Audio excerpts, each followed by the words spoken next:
Assalomu alaykum do'stlar. Bugun 8-fevral. Havo zo'r. Yuklarimiz joyida yuribdi. Makiyalar, xo'rozlar makiyan qidirib, ko'payish jarayoni, tuxumlash jarayoni, deydimi? Do'stlar, kommentariyada o'qamiz yozibdilar. O'qib qoldim. Yaxshi bilmaskansiz.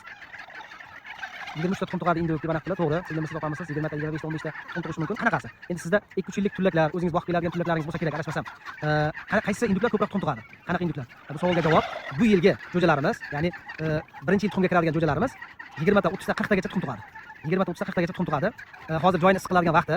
Joyini issiq qilishingiz kerak, spes o'rin berishingiz kerak, issiq suv berishingiz kerak. Mana bunaqa piyozlar berish kerak, mana piyozlar, zelinlar, karam nima topsa hozir berish kerak. Bizniki dalada, mana dalada bedamiz bor, bug'doy ekkamiz, bug'doyimiz bor. Shu aylanib yuradi. O'zlari oziqasini oladi, shunga biz yordam qilamiz. Piyoz beramiz.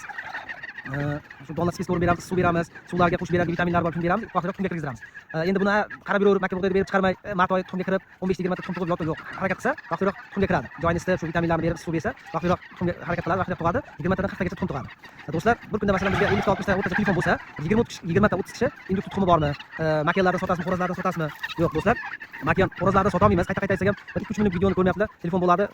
Endi bir-birimiz vaqtimiz olganimiz qoladi. Agar sotsak yaxshi sotamiz, pulimizni olamiz deyman. Faqat buni bizning asosiy daromad manbayimiz buni tuxumlardan. O'shaning uchun tuxumlardan topa olmaganimizdan o'zimiz tuxumlarini olish uchun mana shunaqa ko'paytirganmiz. O'shaning uchun do'stlar, to'g'ri tushunasizlar. Bu induklarimizni, tuxumlarini, makiyalarni, xo'rozlarni sotolmaymiz. Chunki endi tuxumga kirgan vaqti, endi plyusga o'tgan vaqti. 1 yil davomida boqamiz ularni, nima uchun? Tuxum uchun. O'shaning uchun to'g'ri tushunasizlar. Xudo xolasa aprel-may oylari 40 kunlik qilib, o'limdan chiqarib, vaksinalarni qilib, inshaalloh sotuvga chiqaramiz.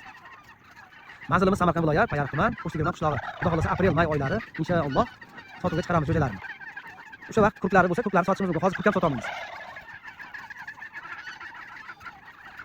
Mana xo'rozlar makiyan qidiryapti, bir-biriga hozir juft qidirib, juftlashadigan, ya'ni ko'payadigan vaqti, tuxumlaydigan vaqti.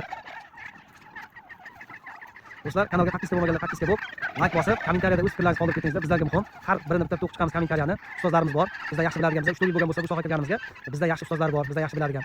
Xato kamchiliklarni tushuntirib ketsalar, o'shani to'g'rilashga harakat qilamiz. Hammaga rahmat, sog' salomat bo'linglar.